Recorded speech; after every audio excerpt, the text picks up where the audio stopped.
Hi, everyone. Welcome to Tent Talk, the Farmers Market podcast. This podcast is all about farmers markets, how to increase your market business success while providing people with fresh food. Farmers markets are essential. Whether you're a farmers market manager or a small farmer or food maker selling at farmers markets, you have found just the right podcast.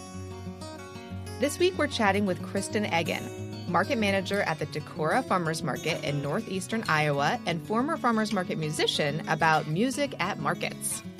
Hey everyone, I'm one of your hosts, Bridget Myers. I'm a longtime farmers market manager and education coordinator at Farmers Market Pros.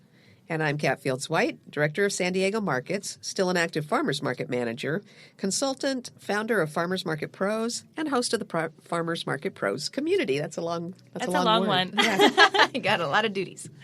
And I'm Justine Marzoni-Mead, Tent Talk producer and marketing director for Farmers Market Pros.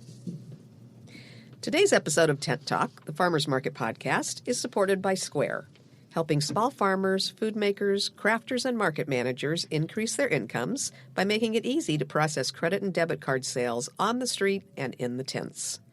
We use Square ourselves, both for selling shopping bags and T-shirts at our market info booth and for invoicing farmers and vendors online for space fees. The income you generate appears promptly in your bank account without spending time or money on end-of-day closeouts. Square's user-friendly system makes it easy to track inventory and even payroll and generate clear reports. For more information on reducing stress and increasing your income with Square, click their logo on the resource page at farmersmarketpros.com. Well, welcome back to Tent Talk, everybody. This week we are joined by farmers market manager and musician Kristin Eggen. Kristin is in her second year of managing the Decorah Farmers Market in beautiful northeast Iowa. One of the many ways she does make the Decorah Farmers Market feel welcoming is by bringing talented musicians to the market each week. Kristin's market music program brings a fun energy to her vibrant rural market. Welcome to Tent Talk, Kristin. Hi, everyone. Thank you so much for having me. We're so excited to talk with you. Yeah, I'm so excited about it. You told us you'd been a longtime Tent Talk listener, right? Oh my goodness. So it's, as you mentioned, it was my second year doing market this past year, and Tent Talk has been a lifeline. As I'm sure a lot of new market managers listening can totally relate. Yeah, we have heard that feedback. I think it was helpful that we already had this podcast established by the time, especially when COVID kind of rolled around. There was already like an access point for information. So yeah. Lots of new market managers this last couple of years. For sure. Yeah, but it always tickles me pink whenever I hear that, because 4 years ago when I was like, Kat, let's start a podcast. And she was like, what's that? What's a podcast? I read. We don't need a podcast. What's a podcast? Who's going to listen to this? Now it's and for a while, it kind of just felt like we were just like putting our voices on the internet. And now it's so fun to hear that people are listening and it's touching their lives. Yeah, I feel like it's like the perfect medium for busy market managers, though, because I can be like running around with earbuds in my ears and still picking everything up, and it's great. Yeah, totally. We hear that, and I know farmers are listening on their tractors, and we've got people listening in the kitchen while they're doing prep, the food makers and things. So yeah, it's you ladies were correct. The podcast was the right way to go. They convinced me by explaining to me that podcast was just kind of like radio, and I've done plenty of radio. It's a perfect thing for busy people, and that's right. We're all busy. Perfect. So, Kristin, can you kind of start out by telling us a little bit about your professional background and what you were doing before you got into managing the Decorah Farmers Market? Sure. So I went to school for arts management, which was a degree I did because I loved being creative, and I also loved like working with people and systems.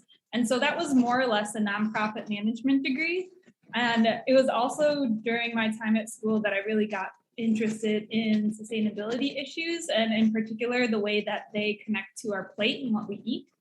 And so out of school, I managed a tiny local food store for a year or two. And then I went and did an AmeriCorps program for energy efficiency, which is what landed me here in this beautiful town of Decorah, Iowa. And I ended up working for that nonprofit organization as a communication specialist for a couple years. And right before the pandemic hit, I thought, hey, I want to go off and do something new on my own. And then a pandemic hit, and I was like, whoa, didn't see that one coming. That's kind of a surprise. Yeah, and luckily, a couple months later, I was contacted by our then market manager, who was getting older and realizing that maybe this might be a good year to take a leave of absence. Good call. For his health. And I bet a lot of market managers across the country, especially the older ones, thought that might be a good time to step down and pass the baton. And I was so delighted and grateful when he contacted me because, of course, I had been loving attending the farmers market as both a customer, but also I had started to play some music at our market and had already grown to love all the vendors there and just the atmosphere. So that's kind of how I found myself at the market. So were you playing music at the Decorah Farmers Market or at other markets around town? Yeah, it was. So we only have one farmers market in our town. Wonderful. And we're a town of about 8,000. So our market, is the market. It's a twice a week market. And at that point, so I have always loved playing music, but I never thought I would be a singer-songwriter playing out in public type of thing. But I did start just busking at our Wednesday markets because they didn't have any music going. They had paid people on Saturdays, but Wednesdays was always pretty quiet. And so I'm like, well, that seems like a friendly place to just pop up. I feel like I had seen one other musician do that. And you just go and check in with the market manager, and he'd always say, go ahead, take the community stall, and I'll go get the extension cord for you to plug in. So I would play, and it was however long I wanted to play. So some days I would get out of work and have 1 hour to play, and I just played for tips. They didn't pay me anything. And other days I'd play all 3 hours. And that is how I got comfortable playing music. So what was the transition like from being a market musician who came there and was busking and doing music there to having to be the manager of that market? Yeah, on the one hand, I feel like it really aided the transition because I already was familiar with some of the inner workings of the market, like how the musicians were used to setting up and where the electricity plugins were located and how big or small our market might be on any given day. And also it was really helpful to know and be friendly with and have relationship really with the vendors that were regular vendors there. So that was really, really great. And two, I think the biggest difference was as a musician, they were always happy to see me. I never ruffled any feathers, right? And as a market manager, it's just a different, obviously, role of responsibility where you get to be the person who makes sure that everyone follows the rules, which isn't as friendly as someone who serenades you. So this is true. Remember how much you liked me. Now be here on time. That's right. Yeah. Well, that's good. I mean, it's nice to have a familiar face, I think, probably as a farmer or vendor come in as a new market manager and, versus someone that people aren't familiar with. So that probably did help with that transition, even if you had to take on that different role. And especially in that kind of time, actually. For sure. Yeah. So it's kind of a wild time to take over as a new market manager. I know, as you were saying, a lot of the older and more seasoned market managers, if they were thinking of retiring anytime soon, 2020 was the year that they went ahead and took that let's just go now. They're waiting for a sign, and that was an unexpected sign for them, but they took it. So how have the last 2 seasons been at the market, especially as someone who's familiar of how the market was before when you were just playing music there? How have they been for your market? Oh, for the market, they've been good. I think we followed a national trend of losing some of our older vendors, and I think we're still seeing the replacement in the number of vendors, kind of continuing to cultivate new vendors to come in. For me personally, it's just been a constant learning curve. A lot of the listeners probably know markets are icebergs where you see the tip and then there's everything that's happening underneath, and everything from food code, getting up to snuff on food code and continuing to build the relationships in our community that we can leverage and embrace for our farmers market. That's all. I feel like I'm still only halfway there. It's a long process, especially since the market manager before me was doing market managing for a decade. And so had a lot of those elements kind of that weren't documented anywhere, but were just like part of them maybe, and so I think maybe it could be that other new market managers who might relate to that. Yeah, for sure. Kat and I were just talking about that too, as we have trained new market managers, and we have a new really great on-site market manager at our market, and just kind of shaking our brains to get everything out, because we've been managing for so long that we have some systems written down, but really it kind of just lives inside your body and your brain. And so when you have someone new come in, that transition is it's tough to realize what you know that other people just don't know. Yeah. You're not really born knowing all these things. Especially because a lot of like farmers market is like people just kind of make it up. Like there is an element of like, I do it this way because I figured out how to do it this way. And it's not so much like, this is the way you do it. It's just, this is the way I figured out works for me. And sometimes that's hard to like to communicate. Yeah. Because a lot of things are sometimes daisy chained or jerry rigged, or you kind of just like MacGyvered it one day and then that's your process. Yeah. It's hard to put that in a handbook. Right. Yeah. So it sounds like, you've been figuring it out, and being on the other side of farmers markets now, where you're kind of on the inside, versus musicians, I would still feel are like, obviously not like shoppers on the outside, but having that inside look. How are you kind of viewing the farmers market world differently now that you are in a management position versus not just participating as a musician? Yeah, I guess I'm seeing the complexity that exists behind the scenes, and everything for managers to consider is significant for sure. And I think musicians, being a musician is a special role to have in a market, because you really, more than anyone maybe at the market, you're really observing. You're observing shoppers walking by.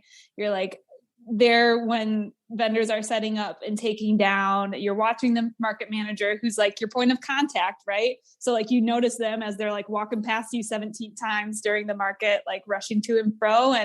And yeah, I just think that that's kind of a unique role that musician plays. And now I lost your initial question, but I just started thinking of like, wow, yeah, it's totally a different perspective. Yeah. Yeah. So Kristin, can you tell us a little bit more about the Decorah Farmers Market? I know you're in a small rural town. And you hold the market 2 days a week? We do. Yep. It's Wednesday afternoons and Saturday mornings. Yeah. Okay. And your season's from May to October. Is that right? That's correct. We also do a handful of indoor markets leading up to Christmas. Oh, cool. Mm-hmm. So I'm actually somewhat familiar with Iowa. I've spent a lot of time in like Iowa City area. I didn't know that about you. I used to go to summer camp in Kelowna, Iowa every single year from like age like 11 to 18. Wow. We just learned something new about that's so Justine. great. And then my brother lived, my middle brother, he went to University of Iowa. So spent a lot of time out there, which is beautiful. There's nothing like a Midwestern summer. Yeah. It's very special. But what is Decorah like? Like, who shops your market? Kind of like what's the vibe there? Who do you see on a weekly basis? Yeah, Decorah is a very vibrant town of about 8,000 people. We have a small liberal arts college, Luther College, right in town, as well as the Vesterheim Norwegian American Museum, Seed Savers Exchange. A couple larger nonprofits are in the area as well. And we really have a town that is a really unique balance of people who live and thrive here and people who love to visit here. And so our summer markets, they really see an influx of visitors, certainly during the summer. And I do like to think that our market is something that people think of when they think of their weekend in Decorah and how they're going to spend it, which is exciting. But we also have a lot of regular shoppers I'll see the same shoppers week after week, picking up their CSA or getting that bouquet of flowers that decorates their kitchen table. Or we also have a pretty walkable small town, I would say. And so I notice while we are located right downtown, we're located in a parking lot that's kind of right behind our natural foods cooperative. And it's just a block off the main drag. So anyone walking around downtown will be able to see, or on Saturdays when there's music, hear our farmers market, and that kind of draws them in. We also have people who I know are walking or biking from home to come and visit our market as well. Cool. Yeah, that's such a good point you said about like people being able to hear your market. Like, oh, there's something fun over there. I don't know what it is, but I'm going to follow my nose and follow my ears over to Yeah, I'm always whatever that surprised is. people are like, oh, I was down the street. I didn't know a market was over here. And if you don't have music, it's like, well, how would they? I guess you can't see you can't see through buildings. So it's like having that music is the thing that will draw people that are walking around in close proximity for sure. Yeah. So I'm interested, if you're in the parking lot of a food co-op, how does that work? So are people still using the market as a grocery store, and does the food co-op enhance that, or vice versa? Or yeah, our food co-op, our Oneonta food co-op absolutely loves having us there, is the feedback I've gotten from them, that it actually boosts their sales. And I know there's been different studies on like the economic impact that markets have for surrounding businesses. And when I saw that these studies said that like that we actually improved business of surrounding businesses versus taking away, I'm like, oh yeah, based on like anecdotal evidence that I have from the coffee shop that's next to us, because we don't have a coffee vendor at our market. And so like there's definitely people like we'll get something at the market and then be like, oh, but the co-op's right here. I'll go in and grab a couple things, or I'll like go to that coffee shop and pick up coffee on my way there. I think it's really proved to be an economic benefit to the surrounding businesses. yeah, usually it's for surrounding businesses in general. I'm just always curious about how you relate to a grocery store very close to you, since that's what you are at your core. Yeah. I could see that though, like if there were a little grocery store next to the market that I work at, and I'm like, okay, I can go buy rice here after I get off work, or like those little things that like we just don't have somebody that grows them here in California, or those like those little things on your list that you just like, it's hard to find sometimes at farmers market if you could pick them up at a grocery store right next door. Yeah, if it's not duplicative. Yeah, too certainly. much, And I think too, we have people who drive in who live like in the rural area around town, and that the market is something that might draw them into town and for them to like do some of their shopping there, but then also, already be in town and therefore like do their shopping at the, like finish out their grocery list at the co-op of things they weren't able to find at the market. I mean, we have anywhere from like 12 to 20 vendors at our market. And so, I mean, a lot of times there, you can get a lot of your grocery shopping done there, but too, like every once in a while, it's like, oh shoot, we sold out of eggs today. And I think having a grocery store nearby is really nice, that people feel like, oh, that trip wasn't for nothing. Like, oh, I can just like, walk 100 feet and still be able to finish out my grocery list or something like that. So I think that actually can lend itself as a convenience for some customers. Yeah, that makes sense. Yeah, that sounds nice. So of your 12 to 20 vendors, how many of those are farmers? And do you have any vendors at your market that sell non-food items? Yeah, I would say about a little over half of them are farmers. And we also have a lot of baked goods at our markets. We do have some craft items, like we have some cute little felted animals that were there last year, and a photographer had set up for a while. And this year we're going to explore what would more like local art look like at our market. So those kind of are the other types of booths that we would have. Cool. Since you're located in a parking lot, is there like room for expansion or adding more vendors? Like, does that fluctuate based on the season, or are you like capped in terms of space that you have? We are kind of capped. Yeah. That said, we still have more capacity for vendors this upcoming year, but once we hit about like 35 or so vendors, 35 to 45 vendors, I actually need to respace them out. So the first year that I did our market, we had to be every other space. So like what worked that year is different now that we're back to being next door to each other vendor wise. But yeah, we will meet a cap. And at that point, yeah, I think we'll just have to have conversations as board and leadership of like, what does that look like? Does that look like having a more curated market, or do we get creative and like, I don't know, approach the city about closing off the street next door, or what does that look like? And how could our market, support an even more thriving local food economy? That's great. Though 35 to 45 for a town your size, though, would be a nice size market. If you can get to that size, I would think that's pretty thriving. Yeah, for sure. Yeah.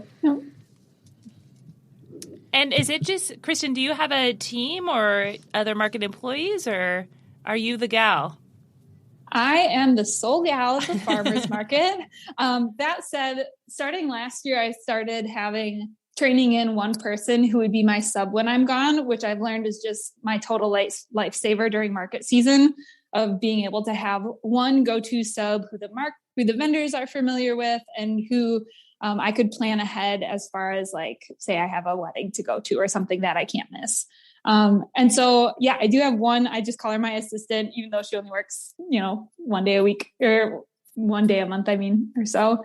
And then I've got a really solid crew of volunteers. I'm just like 2 to 3 volunteers, but they just make it all work. So I can run around the market and still have our market booth be staffed. And that's awesome. Really dynamite. I feel like having that sub that can come in if you need to take a week off or something, that is like such a version of self-care that market managers don't typically think about, but just having that person is just so meaningful, because it's great to be able to take a Saturday off or a Wednesday off, even every once in a while, even if you're seasonal. It's like, just give yourself that opportunity, or, have that time for yourself. So great job.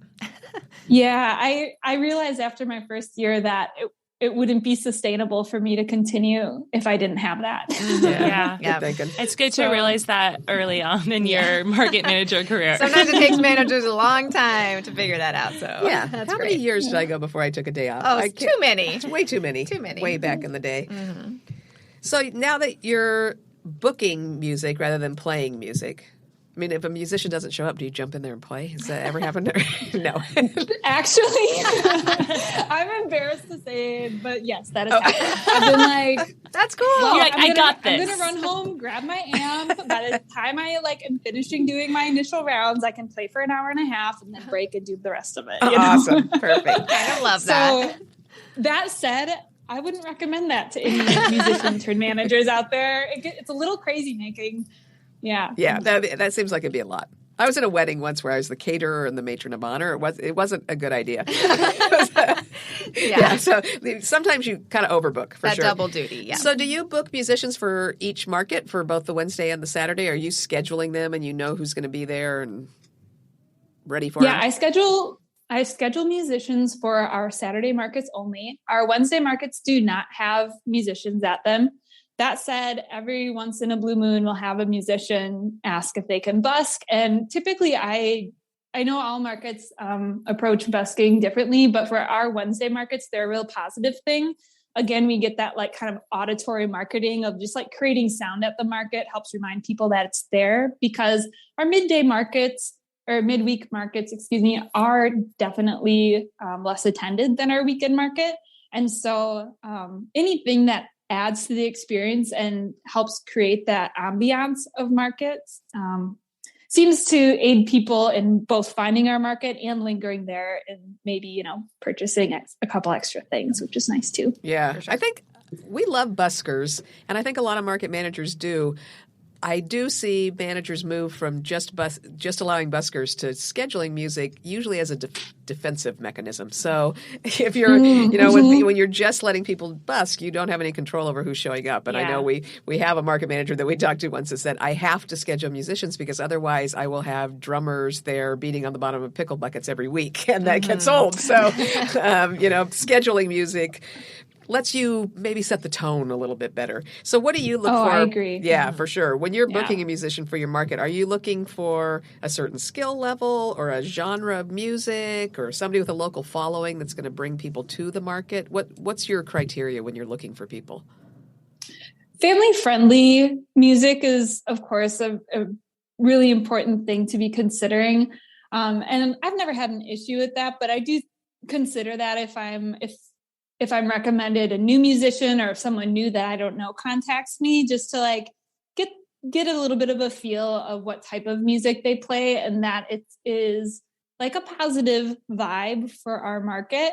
Yeah, we had a rapper show up to Busk just recently that was very explicit rap, and it wasn't bad music, but it wasn't really farmers market friendly. Yeah. Well, remember a few years ago at the PD market, this really young girl was playing her guitar, acoustic music, and she was covering songs.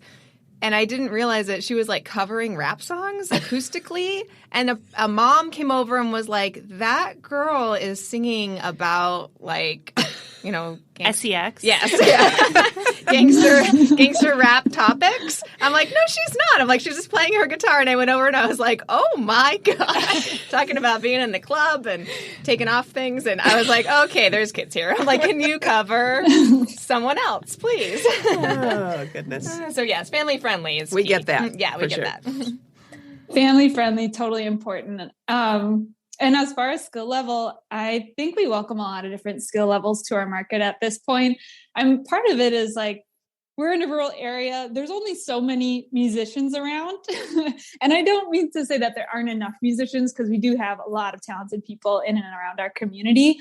But that said, it's great to get as much diversity as possible. Otherwise, it's easy to just have the same musicians kind of repeat themselves during the season.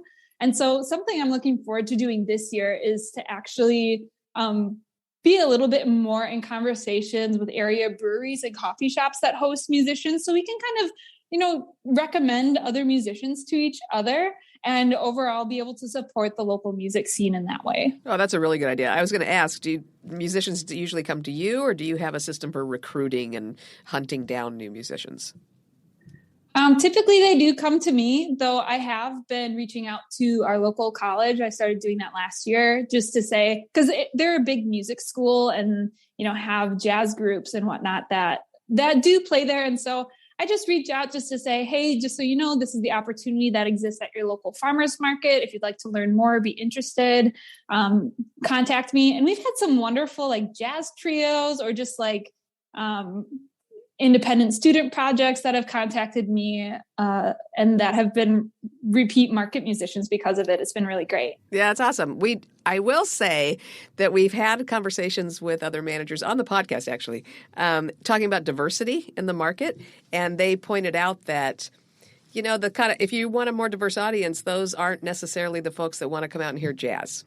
So, pointing out that a different kind of music attracts a different kind of person. And so while we don't want explicit rap music going, maybe we do sometimes want rap music, and maybe we do sometimes want something other than what my tendency is, which is to go to that ambient jazz music and kind of a nice background thing, elevator music, some might say. A little Kenny G for you. I like a bluegrass personally, but that's not always. Yeah, so it's good to mix it up because that will change your audience a little bit too a lot of times. Mm-hmm. So you pay your musicians, is that right? That's correct. We do, yeah. And what kind of pay rate? We pay about $50 to $75, depending on if they're a single musician or if they're in a group. And we also have our musicians set out something for tips. And usually between the two of those, they walk away pretty happy. Yeah, that's good. I know some of the larger markets, well, for a variety of reasons, don't pay musicians, and we'll get into that. But also at a very large market, of course, the musicians keep coming back because even if they're just doing tips, they're making a lot of tips because you got a big audience. But when you have a smaller market and obviously a smaller number of people going through, being able to supplement that is a good thing. Where do you get the funds for that music budget? Well, prior to last year, our market had always just taken it from our income with vendor fees, and we had a lower rate at that point.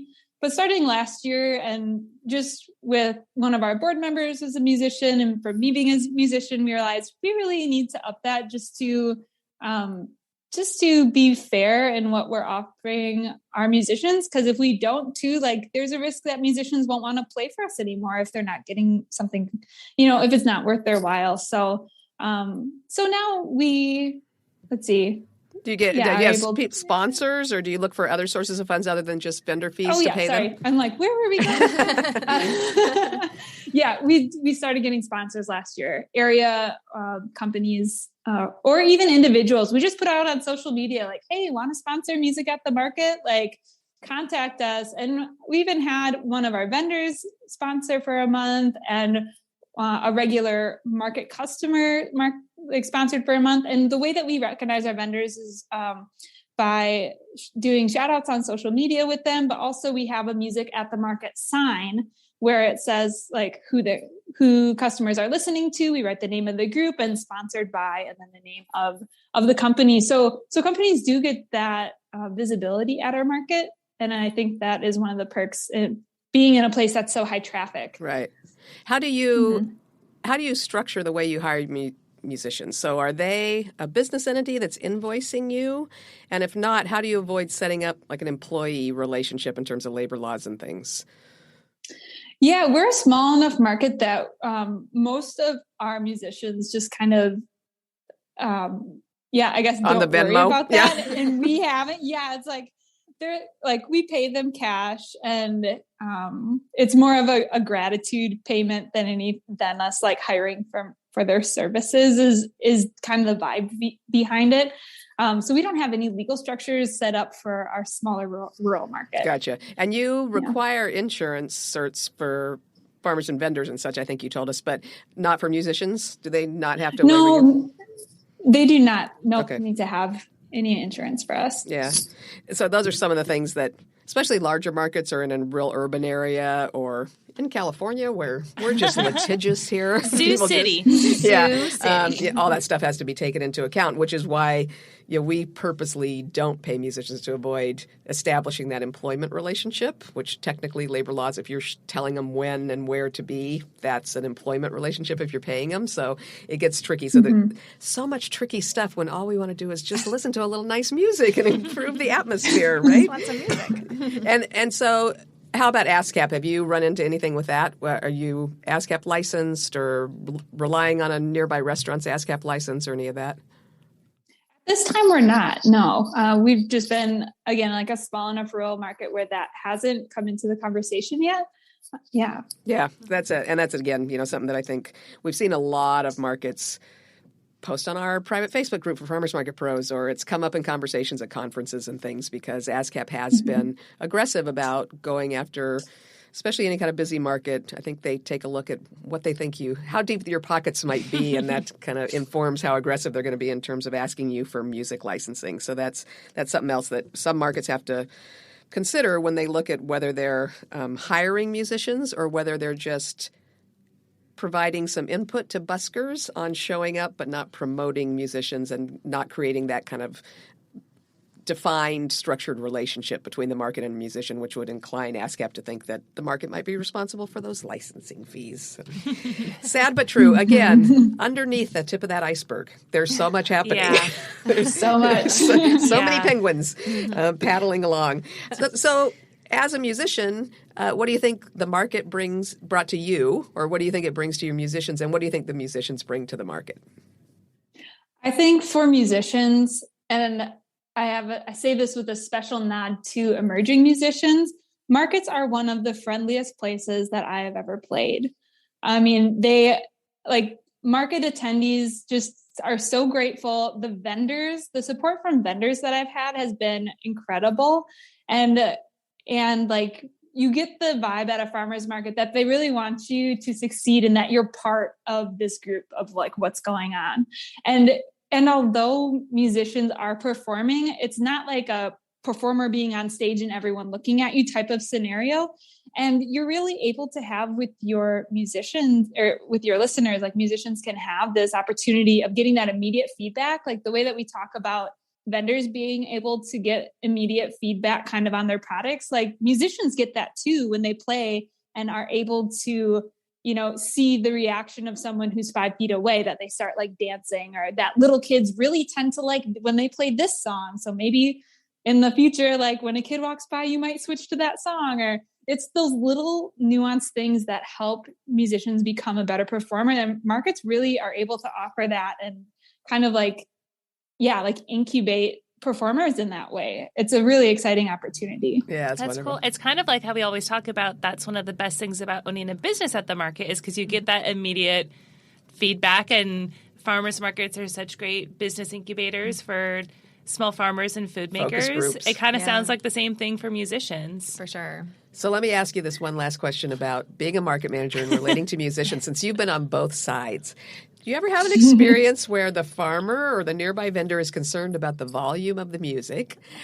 What's the best way to handle that with a musician? Tell us. And since you've been a musician, you can tell us what's the best way to convince somebody that we love the music, and in other settings the volume might be awesome, but we need to turn it down so we can talk to our EBT customers, or so the farmer can talk to that customer. Oh my goodness. Is this a reality or what? It's really hard to tell a musician to turn down. It is. Being married to one, it's hard to be like, Justine's a market manager and married to a just musician. Be a little quieter. Yeah. What I've been trying to do at our market is, and the vendors are good at helping self-select of who's a good vendor to be next to the booth, who is a point and purchase type of experience, and who's a I need to talk to you about my product type of experience. So just market layout, just keeping that in all the things you're weighing throughout the day as you're setting up your market, that I think is valuable.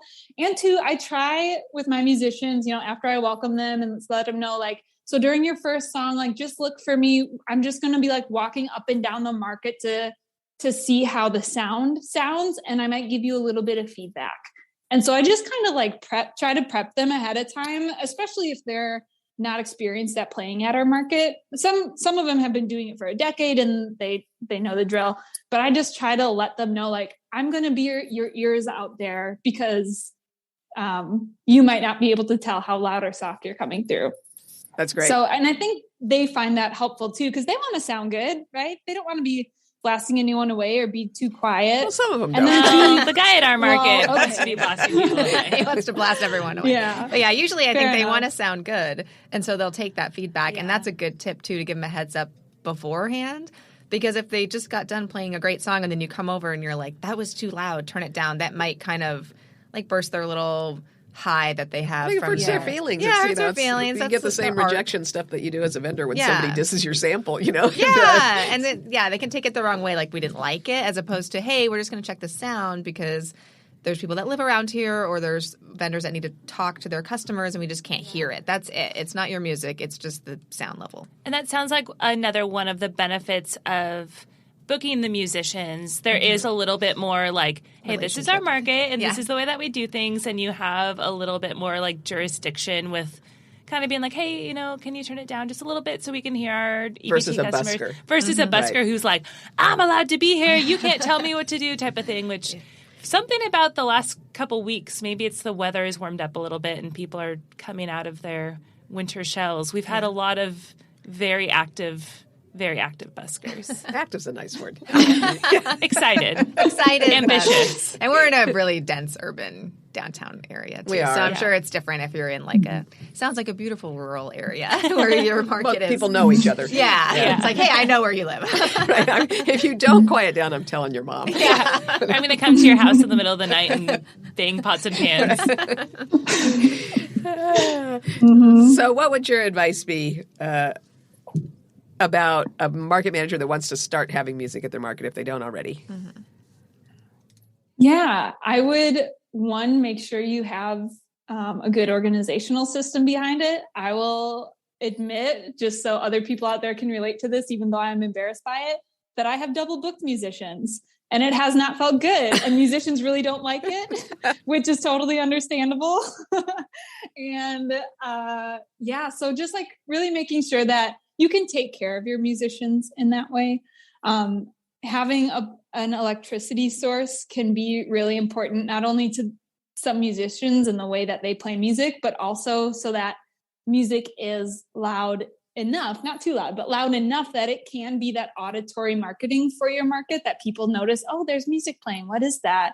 So if there's a way to have electricity source, that's great. And also being able to offer them something. And I've played at farmers markets who they don't have a budget to pay anybody, and they don't even get a lot of foot traffic. So tips can maybe or maybe not be good. But one of my favorite farmers markets, shout out to the Prairie du Chien Farmers Market, is just a handful of vendors.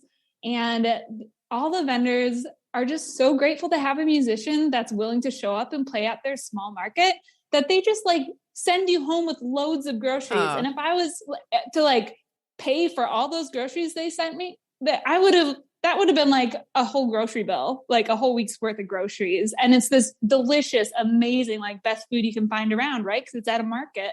So, I mean, finding ways to show gratitude and include your musicians in the quote unquote market family, I think makes every musician feel great about being at a market. Yeah, we do. We love our musicians. It's such a benefit. And like being at a quiet market is like the worst. So, I mean, it's just, you don't realize like how great it is if your market always has music. If you go to a market that isn't playing any music and it's quiet, I mean, it's just kind of being like at a restaurant without music. It was weird during COVID. So were you allowed, Kristin, to have musicians at the market during COVID protocols? Did you have any? Our city was very intent on making sure that we didn't have any fun at the market. We were under a stay-at-home order, and they said, don't do anything that's going to make people come out just to come out. They need to only be going there to buy groceries, and then they need to go home.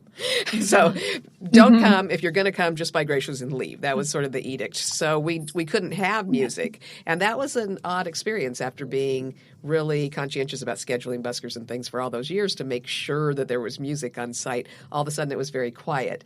And some of us hated it, and I will say there were some farmers and vendors that liked it. So it was interesting. Did you have that kind of situation at all in Decorah? Yeah, we did have to hold off on music for a little bit. And starting around midsummer, we were able to start inviting musicians back. At that point, I think we kind of stuck more towards instrumental musicians so that our musicians could be masked or at least space them out quite a bit. So that's kind of how we handled that.